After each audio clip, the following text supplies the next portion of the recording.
Abramos la Biblia, mis hermanos, en Lucas capítulo 5, versículos 12 al 16. 12 al 16.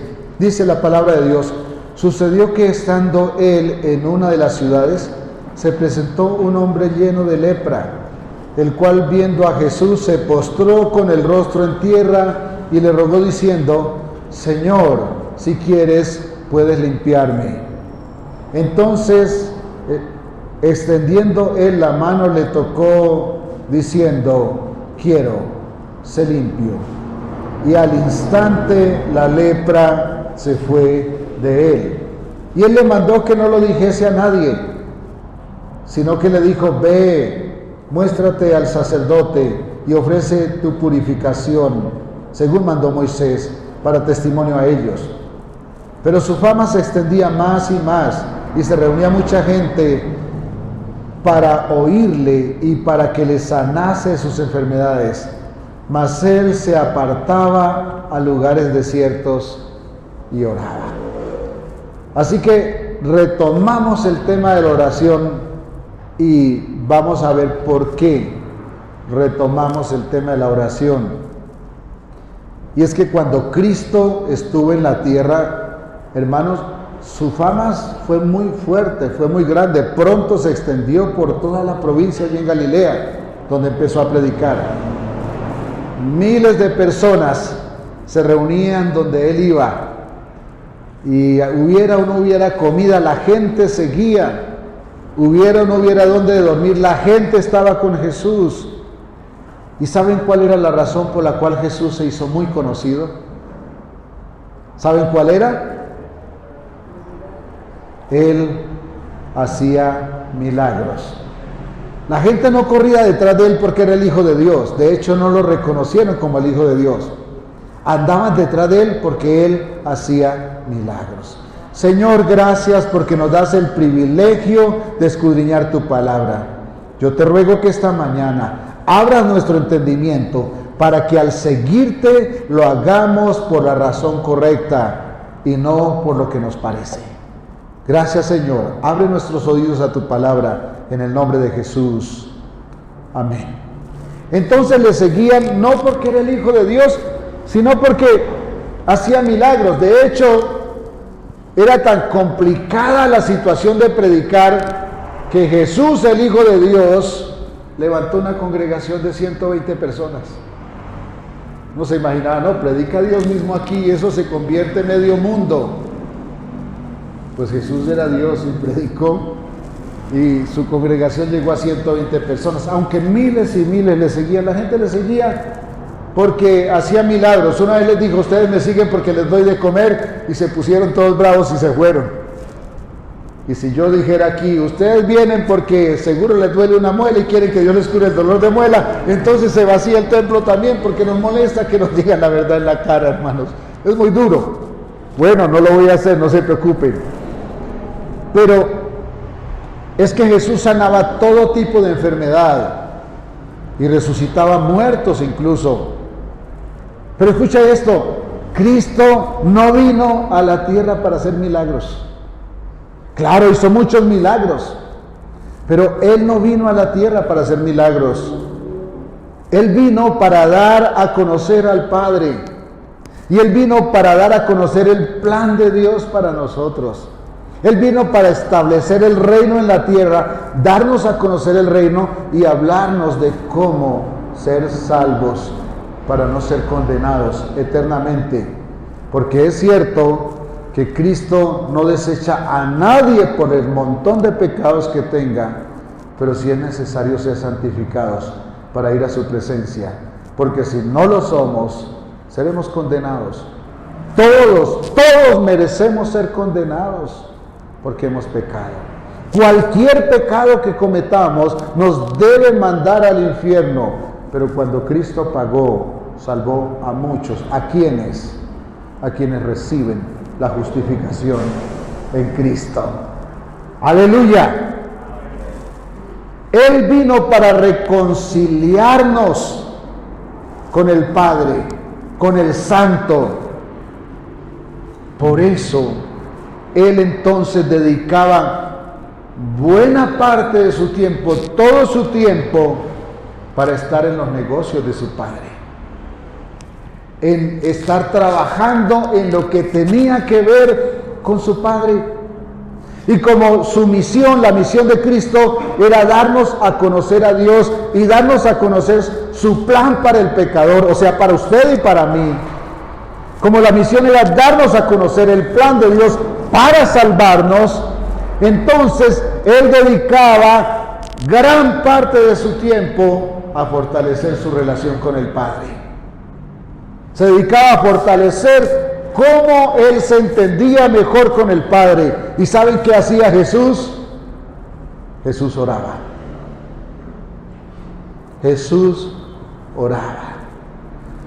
Por eso, el tema de esta mañana es: orar es indispensable. Quiero decir, no se puede dispensar. Una persona, un hijo de Dios que no ora, no tiene una relación con Dios. Por lo menos no tiene una relación normal, de hijo a padre. Jesús oraba. Versículo 16 que leímos: mas Él se apartaba a lugares desiertos y ¿qué?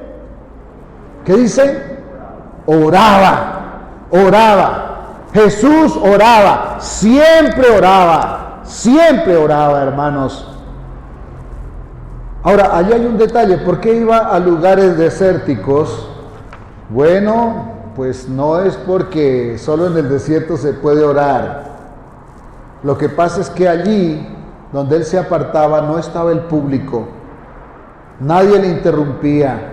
Nadie podía interferir en ese tiempo, ese largo tiempo en que hablaba con quien le había enviado a salvar lo que se había perdido. Porque Él vino para salvar lo que se había perdido. Jesús alimentaba su comunión con el Padre orando. Veamos algunos aspectos claves que tienen que ver con la oración entonces, para que comprendamos en qué aspectos, en algunos aspectos mínimos, es indispensable orar. Número 1, todo hijo de Dios, todo verdadero hijo de Dios, se relaciona con Él de cerca, es decir, con Dios de cerca. Quien no lo hace, hermanos, no tiene una relación con Dios. Eso es intimidad. Jesús alimentaba su comunión con el Padre orando. Eso es verdadera intimidad. ¿Sabe que cuando la pareja de esposos, el hombre, la mujer, tienen su relación íntima, deben reflejar la relación que Dios tiene con su iglesia? ¿Por qué? Porque hay una unidad que debe ser perfecta. Yo quiero preguntarle, si Jesús alimentaba su comunión con el Padre orando, ¿usted lo hace? ¿Usted es un verdadero hijo de Dios? Si lo es, debe aprender a relacionarse con Dios en forma cercana. Debe aprender a orar. Y digo que debe aprender porque debemos aprender a orar. Cualquier creyente espera que al pastor le guste ir a su casa. Rico, ¿no? Compartir, ir a la casa, compartir con ellos, con los pastores, con los hermanos. Esos tiempos alegres. De verdad que eso es hermoso, mis hermanos. Pero yo personalmente cada día entiendo más que la única forma de traer algo que alimente su vida cuando paso aquí para enseñar es que yo personalmente haya tenido mucho tiempo a solas con Dios, escudriñando su palabra y orando. No estoy diciendo que vamos a descartar la visita, pero no es la visita de amigos la que edifica la iglesia. Es el tipo de enseñanza, el tipo de palabra, cómo se comparte la palabra, nada lo que edifica la iglesia. Con mi esposa tenemos una costumbre que nos ha ayudado mucho a sobrepasar las crisis en el ministerio. Cada mañana, antes de salir de nuestra alcoba, tomamos un tiempo, leemos la palabra, oramos e incluso oímos algunas enseñanzas de algunos de nuestros consiervos. En ese tiempo, hermanos, nuestros teléfonos están en silencio. Por eso algunas veces cuando algunos nos marcan en la mañana, no respondemos. No es porque decimos, oh, no, esto no respondo. No, es que le hemos quitado el sonido al teléfono para que no nos distraiga. Estamos en el tiempo devocional, de comunión, los dos con Dios, y entonces no escuchamos el teléfono sonar. Ese es nuestro tiempo de intimidad con Dios. Además, hermanos, una buena parte de mi tiempo cuando estoy ahí en la oficina, la paso escudriñando la palabra. No necesariamente estoy pegado al teléfono llamando, no, estoy escudriñando la palabra. Claro, no en el tiempo necesario. No estoy haciendo lo que me corresponde. Estamos intentando hacer algo de lo que nos corresponde. Pero esta disciplina, hermanos, no es solo para el predicador. Esta disciplina es para todo hijo de Dios. Si usted es un hijo de Dios, usted debe pasar tiempo de intimidad con Dios, tiempo escudriñando la palabra y tiempo orando. Más adelante vamos a definir lo que tiene que ver con orar, porque es que somos muy dados a interceder, pero casi nunca a orar. Estar a solas con el Padre es la forma en que nuestra relación con Él crece. Yo quiero preguntarle una vez más, ¿está trabajando en que su relación con el Padre crezca? ¿O quizás solamente piensa que el Padre es un cajero automático que tiene la obligación de darle todo lo que se le antoje y no está pensando qué demanda el Padre de usted? Con todo respeto, porque estar a solas con Él es una disciplina que debemos cultivar para que nuestra relación con Él crezca. Solo recibe grandes respuestas de Dios quien aprende a estar a solas con Él. Repito, solo recibe grandes respuestas de Dios quien aprende a estar a solas con Él. ¿Y sabe por qué repito? Porque muchas veces nos levantamos de mal genio y le decimos al Señor, ¿qué pasa? Que yo necesito tal cosa y no me la das. Y tal vez Él puede respondernos, por paciencia no nos responde porque nos destruiría. ¿Y dónde está tu relación conmigo? Porque solo los que tienen una buena relación con el Padre pueden darse el lujo de tener grandes respuestas. Hermanos, anteayer que bajamos a Los Llanos, visitamos una familia a la que conocimos viviendo una vida religiosa terriblemente mal. Pero los vimos ahora tan consagrados al Señor. De hecho, nos alegramos de que son fieles oyentes de esta iglesia. Escuchan los mensajes y los devocionales todos los días. ¿Y saben qué pasó? Cuando llegamos allí estábamos gozosos de vernos después de muchos años, celebrando vernos. Y de pronto la nietecita de ellos, de 2 años larguitos, comienza a gritar y a gritar. Decía que le dolía y le dolía. Ya se iban para la clínica porque dijimos la apendicitis. Esa niña gritaba desesperada. Y entonces mi esposa le dice, hagamos primero lo primero, orémosle al Señor. Oramos al Señor y 3 minutos después esa niña estaba totalmente tranquila. Tanto así que nos invitaron a comer, hermanos, y nos llevaron a un buen restaurante y comimos con ellos. ¿Saben por qué hubo una respuesta inmediata? Es que el pastor tiene poder. No, Señor, es que hay unos hijos que guardan comunión con Dios y por eso Dios les respondió.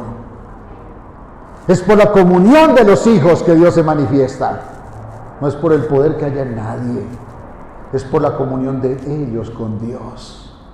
Eso trae la bendición. Su comunión con Dios es lo único que le trae esa bendición que tanto necesita. Solo recibe grandes respuestas de Dios quien aprende a estar a solas con Él. Número 2, versículo Lucas 6, 12 y 13 dice: en aquellos días fue al monte a orar y pasó la noche orando a Dios. ¿Qué hizo Jesús? Pasó la noche orando a Dios. Cómo nos encanta pasar la noche roncando, ¿cierto? Él pasaba la noche orando a Dios, y cuando era de día, entonces se fue a dormir. No, ahí no dice así. Cuando era de día, llamó a sus discípulos y escogió a 12 de ellos, a los cuales también llamó apóstoles. Entonces, número 2, oramos antes de tomar decisiones, hermanos. Oramos antes de tomar decisiones. ¿Sabe cuál es el problema de los hijos de Dios? Que primero toman decisiones y luego se dicen: Señor, yo te ruego que bendigas mi proyecto. Primero es orar y luego sí hacer el proyecto. ¿Para qué? Para que no gastemos tiempo en lo que no sirve. A veces hacemos proyectos locos y pensamos que Dios tiene la obligación de patrocinarlos. Pero no.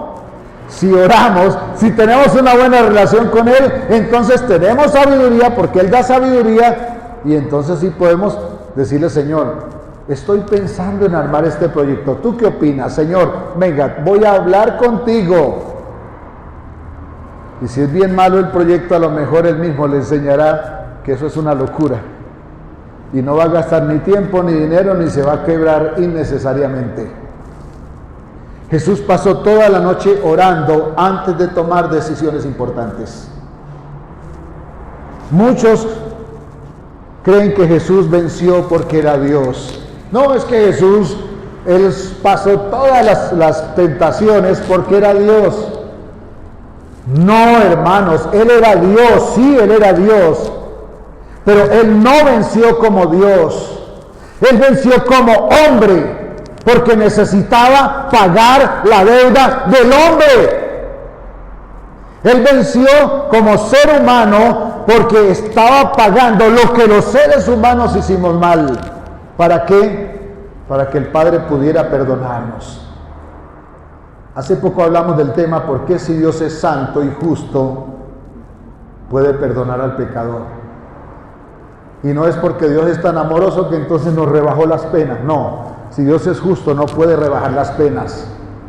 Pero como el justo y santo pagó la pena, usted y yo ya no somos deudores, a no ser que deliberadamente le demos la espalda a la justicia de Dios. Porque para aquel que le da la espalda a la justicia de Dios, no hay pago de la deuda, porque Dios no puede cometer pecado. El que rechaza el plan de Dios es pecador y no puede ser aceptado. Pero quien recibe la justificación es santo, no porque sea perfecto, sino porque fue apartado para Dios, porque Cristo pagó la deuda. Amén. Alguien que diga aleluya. Sí, Él era Dios, pero no venció como Dios. Él venció como hombre, porque debía tomar el lugar del Adán que fracasó, es decir, el lugar suyo y el mío. Era una misión muy difícil, porque estaba actuando como hombre. Adán había fracasado. Por eso Jesús, que debía redimir la condición del hombre caído, nunca tomó decisiones si antes no estaba toda la noche orando. Como dije hace rato, el problema de usted y el mío es que tomamos decisiones y luego invitamos al Señor a que nos las patrocine, sin tomar en cuenta si las decisiones son sabias o no. Y como Dios es perfecto y santo, no puede apoyar lo que no es sabio, porque sería pecado. Él, Jesús, el hombre perfecto, dedicaba buena parte de su tiempo orando al Padre. ¿No cree que nosotros, siendo imperfectos, con más razón necesitamos hacerlo? Tal vez si Jesús pasaba una noche, nosotros debiéramos pasar como 1000 noches, ¿no? Jesús pasaba mucho tiempo orando. Si Él, siendo perfecto, oraba tanto para discernir la voluntad de Dios, porque lo que hacía Él en la oración era agrandar su relación con Dios, discernir la voluntad del Padre, ¿cuánto más nosotros, que somos tan frágiles e imperfectos, debemos orar? Cada cristiano vive una batalla continua entre el espíritu y su propia carne. Pero para ser responsables y crecer como hijos de Dios y alimentar nuestro espíritu adecuadamente, hermanos, debemos cultivar justamente lo que nuestra carne odia hacer. ¿Qué odia su carne hacer? Orar, ¿cierto? Póngase a orar por ahí a las 10 de la noche, a ver si a los 15 minutos no está dormido. ¿Qué odia la carne hacer? Perdonar la ofensa, ¿cierto? No nos gusta perdonar. ¿Qué odia la carne hacer? Escudriñar la palabra del Señor. Nos ponemos a leer la Biblia y al rato ya estamos con sueño. Pero si nos pegamos a la pantalla del televisor, somos capaces de amanecer viendo televisión. La carne odia hacer las cosas que el Espíritu Santo ama. ¿Qué odia la carne hacer? O sea, ¿cuál es su debilidad? Por ejemplo, nuestra carne odia no tomar venganza, nos gusta ser vengativos. Es más, el cristiano más respetable, cuando lo ofenden, dice, eso se lo dejo a Dios. Realmente lo que está diciendo es que Dios le pague porque yo no soy capaz de hacerlo. Que Dios venga y lo destruya porque a mí me da miedo de que usted me pegue. Y eso no es justo. ¿Qué odia la carne hacer? Amar a nuestros enemigos. Jesucristo decía, si no aman a sus enemigos, entonces no hacen nada diferente a los pecadores. ¿Qué odia la carne hacer? Vivir gozosos. Nos gusta quejarnos. Nos gusta que la gente se dé cuenta cuánto hemos sufrido, a ver si nos dan una limosnita. Nos gusta, ¿qué odia la carne hacer? Vivir gozosos. Procurar la paz. La carne odia eso. La paciencia. No nos gusta tener paciencia. La carne odia la fe, la carne odia la mansedumbre, la carne odia el dominio propio y cosas semejantes a estas. La Biblia dice que contra tales cosas no hay ley. Pero la carne odia hacer esto. ¿Sabe por qué? Porque nuestra carne es pecaminosa. Las iglesias de doctrina sana enfatizan fuertemente basar las enseñanzas en la palabra de Dios. Una iglesia que se esfuerce en que la enseñanza se fundamente en la palabra de Dios es una iglesia con doctrina sana, pero también tenemos un problema serio a veces. Olvidamos que además es vital enfatizar la oración. ¿Por qué es vital enfatizar la oración? Porque si nosotros no oramos, nuestra relación con Dios no es fluida, y entonces nuestra enseñanza puede estar muy fundada en la palabra, muy aplicada, muy dedicada, pero será puramente intelectual si no hemos orado. Será una enseñanza vacía. Es que cuando leemos la Biblia, la palabra de Dios, si no lo hacemos en fe, hermanos, hemos leído un buen libro, pero eso no ha cambiado nuestra vida. La única forma de que cambie nuestra vida es que el Espíritu Santo actúe. Y el Espíritu Santo actúa cuando hay buena relación con Él. La oración, hermanos, doblega mi orgullo, su orgullo. Nos humillamos para que Dios hable en la enseñanza. Por eso cuando predicamos debemos orar. La oración, mis hermanos, no es una herramienta para que Dios escuche nuestra necesidad. Muchas veces creemos que oramos para que Dios nos escuche. No, Señor, estamos equivocados. Oramos porque la oración es una herramienta para que aprendamos a doblegarnos ante Dios. ¿Por qué no necesitamos que Él nos escuche? Porque Él ya sabe de qué cosas tenemos necesidad. Él no necesita que le digamos qué necesitamos. Él lo sabe. Es más importante orar que pedirle. Si no nos humillamos, nosotros no oímos a Dios. Y si no oímos a Dios, no sabemos andar en la verdad. Necesitamos aprender a oír al Señor. Si aprendemos a oír al Señor, si leemos su palabra, Él nos habla. Él nos habla. Pero si no oramos, no oímos al Señor, no entendemos el mensaje que Dios tiene para nosotros. Nuestro espíritu no se dispone a oír atentamente las órdenes del Señor. ¿Y sabe qué pasa cuando nuestro espíritu no se dispone a oír a Dios? Nos parece que está bien vivir como nos parece. Creemos que como nos parece está bien y que Dios tiene la obligación de apoyarnos. Pero como Él es perfecto, Él no puede apoyar, porque sería pecado, y Él no puede pecar. Cuando andamos como nos parece, estamos andando en la carne. ¿Y sabe por qué andamos en la carne? Porque entonces aplicamos como nos parece lo que dice la palabra de Dios. O mejor, como creemos que nos conviene. Y esto es pecado. El cristiano que estudia mucho la palabra de Dios y no ora tiene un problema. Es arrogante. Es orgulloso, arrogante de su conocimiento. Acostumbra a menospreciar a los demás, por cierto. Puede hablar la verdad, eso no se le discute. Puede hablar la verdad, pero no practica lo que habla. Y no practica lo que habla porque no lo entiende. Si no entiende, ¿cómo va a vivir en la rectitud? Y entonces terminamos viviendo como nos parece, y nos parece que así estamos bien, y que así nos tienen que aceptar. Bueno, nos aceptará la sociedad, nos aceptará papá y mamá, nos aceptará cualquiera, pero la pregunta del millón es, ¿y Dios nos acepta? Porque si Dios no nos acepta, nuestros pasos son pasos a la condenación. No entiende. Dije que no practica lo que habla porque no lo entiende, y no entiende porque su comunicación con Dios, quien da la palabra, el Dios del cielo, es incompleta. Gracias, mi hermano. Su vida, hermanos, aquella persona que no tiene esa relación fluida con Dios, vive una vida vacía de la verdad.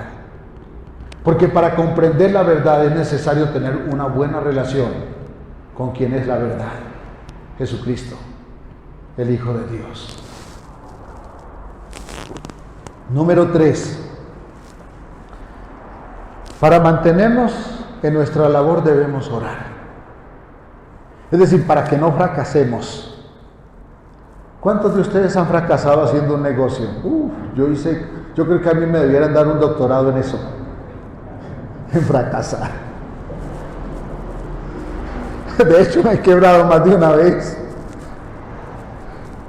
Hechos 6, 2 al 4 dice: entonces los 12 convocaron a la multitud de los discípulos y dijeron, Hechos 6, 2 al 4, ¿qué dijeron? No es justo que nosotros dejemos la palabra de Dios para servir a las mesas. Buscad pues, hermanos, de entre vosotros a 7 varones de buen testimonio, llenos del Espíritu Santo y de sabiduría, a quienes encarguemos de este trabajo, y nosotros persistiremos en la oración y en el ministerio de la palabra. ¿Quiénes hablaban aquí? Los apóstoles, los encargados de multiplicar la verdad al mundo, es decir, Cristo, porque Cristo es la verdad. Dije número 3, oramos para mantenernos en nuestra labor, es decir, para no fracasar. Hermanos, los apóstoles no estuvieron de acuerdo en dedicarse a atender las necesidades alimentarias de la iglesia, lo cual es muy loable, ¿no? Uy, ese pastor sí es bueno, es que mire, nos trajo una canastica. ¿Qué dijeron los apóstoles? No es justo que dejemos lo que nos mandaron a hacer para hacer lo que otro puede hacer. Porque no se trata de no hacerlo, sino que otro lo haga. ¿Por qué? ¿Por qué no estaban dispuestos a dedicarse a atender las necesidades alimentarias de la iglesia? ¿Porque eran arrogantes? No, porque no debían descuidar su misión. Es que en primer lugar su llamado era a la predicación del Evangelio, pero también en segundo lugar esa labor la podían bien hacer otros hermanos. Entonces no se trata de no hacer la labor, sino de que alguien la puede hacer. Pero quien tiene el llamado a la enseñanza debe dedicarse a la enseñanza. Pero noten que en el pasaje que leímos, antes de hablar de predicar, pensaron en persistir en la oración. Dice, para que nosotros, ¿qué? Nos dediquemos en la oración, persistamos en la oración y también en el ministerio de la palabra. Nombraron primero la oración, ¿cierto? Ellos reconocían la necesidad de orar continuamente para mantenerse en el llamado del Señor. ¿Cuál era el llamado del Señor? A predicar. ¿Pero qué necesitaban para poder predicar? Orar, para mantener esa comunión con el Padre. Continuando en este pasaje en Hechos 6, notamos, en sus casas pueden seguir leyendo el capítulo, que ellos oraron por quienes iban a ocuparse en servir en las necesidades alimentarias de la iglesia. Y oraron con ellos y oraron por ellos. Cuando Dios nos da una encomienda, hermanos, sea espiritual, sea laboral, sea social, es necesario cultivarla y ejercitarnos en ella. Pero es indispensable orar continuamente para buscar la dirección del Espíritu Santo. No le pase que de pronto compró un apartamento, compró una casa, compró un carro y no era sabio. Alguien me dijo una vez, es que fuimos a pagar la cuota inicial de un apartamento y no pudimos. Yo tuve que decirle, ¿y quién decidió de cuánto era el precio? ¿Ustedes o Dios? Bajaron la cabeza y dijeron, nosotros. Entonces no le reclame a Dios por las decisiones que tomó apresuradamente sin contar con Dios. No le reclame a Dios. Número 4. Oramos en las victorias. Lucas 9:18 dice, leamos desde el 16 para que nos ilustre un poquito el contexto. Tomando Jesús los 5 panes y los 2 pescados, levantando los ojos al cielo, los bendijo y los partió y dio a sus discípulos para que los pusiesen delante de la gente. Y comieron todos y se saciaron y recogieron lo que les sobró, 12 cestas de pedazos. Aconteció que mientras Jesús oraba aparte, estaban con él los discípulos y les preguntó diciendo, ¿quién dice la gente que soy yo? Aquí hay 2 cosas. Jesús tenía una multitud con hambre y solamente habían ¿qué? Unos pocos panes y unos peces. ¿Y qué hizo? Los bendijo, es decir, oró. Bueno, hermanos, el Evangelio de Lucas se enfoca en el ministerio de Jesús, así como el libro de Hechos, que fue escrito también por Lucas, se enfoca en el ministerio del Espíritu Santo. El libro de Hechos no debía llamarse Hechos de los Apóstoles, sino Hechos del Espíritu Santo. ¿Por qué? Porque el enfoque del libro de Hechos es la obra, es el ministerio del Espíritu Santo en la iglesia del primer siglo. La iglesia que pues es nuestro modelo, el modelo de cualquier creyente.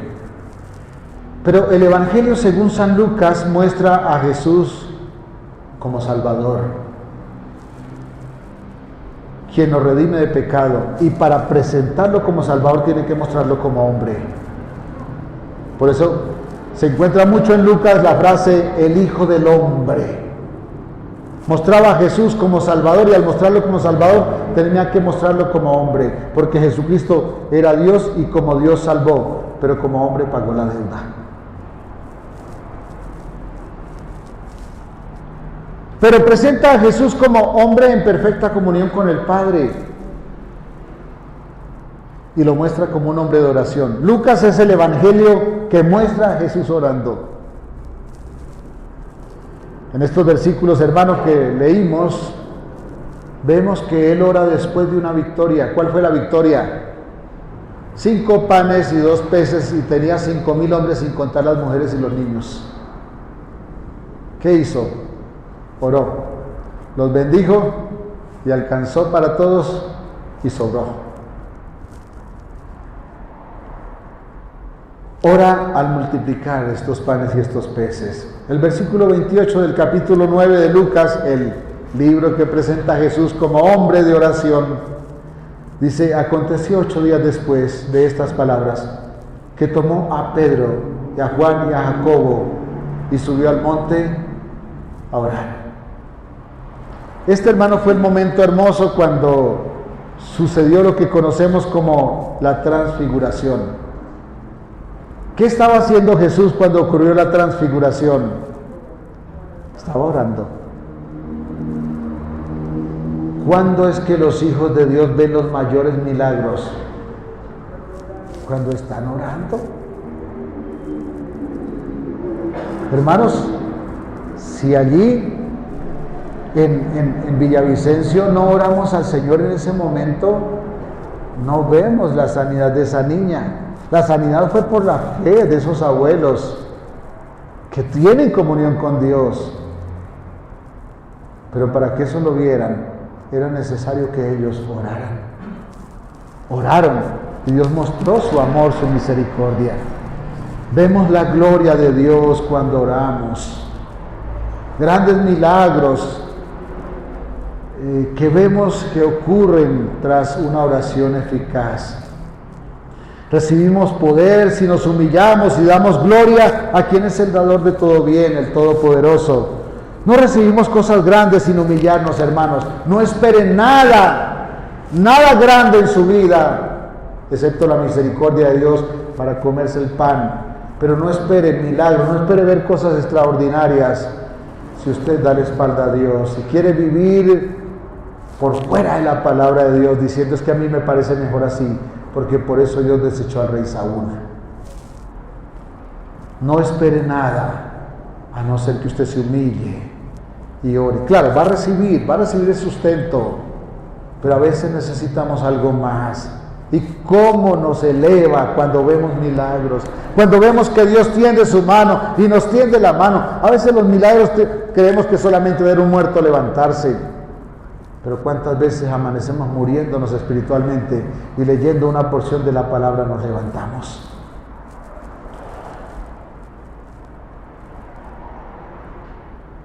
En este momento Jesús oraba y sus discípulos vieron la gloria de Dios acompañándole en la oración. Grandes milagros.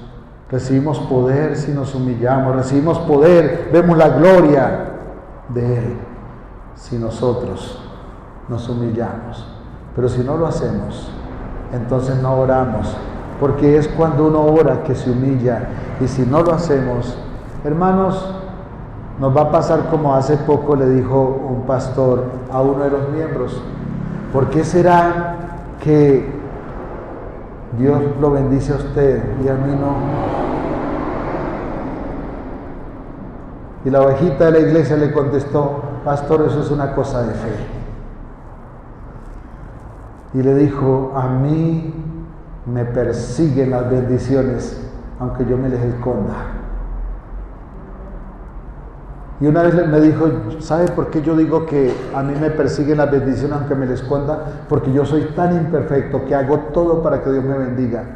Pero en el hueco que me meta más profundo, allí me encuentran las bendiciones y allí me alcanzan. No le voy a proponer que se dé el lujo de hacer eso, porque a lo mejor nos vamos a volver ambiciosos y vamos a pensar: entonces voy a hacer tal cosa para que me... No, hermanos, honramos a Dios, haga Dios como quiera, pero lo que es verdad es que Dios honra a quien le honra. Por eso oramos para tener una relación con Dios. Pero lo hermoso es que cuando tenemos esa relación con Dios, Él nos dice: pídeme y te daré por herencia a las naciones. Señor, gracias por tu palabra. Gracias porque has sido fiel en dejarnos este ejemplo en Cristo para que aprendamos a tener una relación fluida, real contigo y en eso nos dejaste la oración. Gracias, Padre. Tuya es la gloria para siempre. En el nombre de Jesús. Amén. Amén. Un abrazo para todos. Dios los bendiga.